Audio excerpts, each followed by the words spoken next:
Hey everybody, we're here at TPI and I want to talk about one of the most important things you can do to improve your game, and that is practice smart. So I want to talk about how to practice right.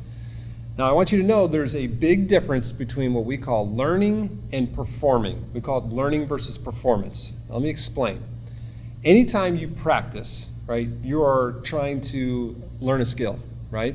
And when you're practicing, you're performing. Let's say you're trying to learn how to putt, right? So let's say you're trying to learn how to control the line or the speed, and you sit there and you're practicing and you're practicing and you're practicing. And when you're practicing, you're performing and you're watching. You're like, how many did I make? Did I get 4 out of 5, or did I get 5 out of 5?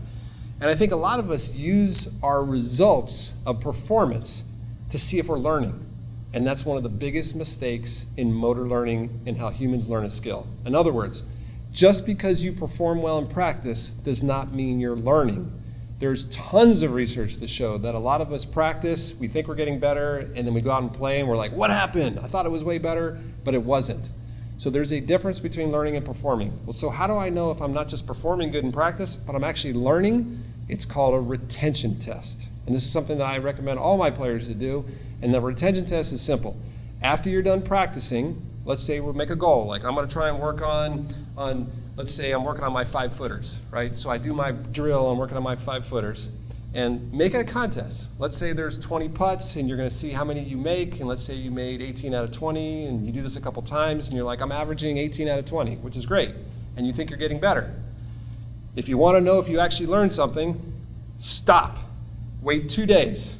Come back 2 days later to the putting green and do what's called a retention test. Do the exact same test. Now, when you come back and you do this retention test without practicing, just go through and let's see where you are now. During practice, if you averaged 18 out of 20 on these putts, and you came back and you did your retention test and you averaged 18 out of 20, guess what? Not only did you perform good in practice, you actually learned, and it's with you and it stayed with you.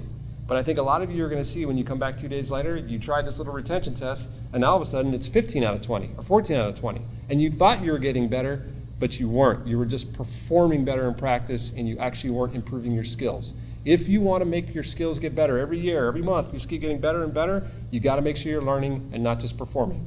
Make sure you add retention tests. That's the only way you know if you're learning. I hope that helps you practice smarter.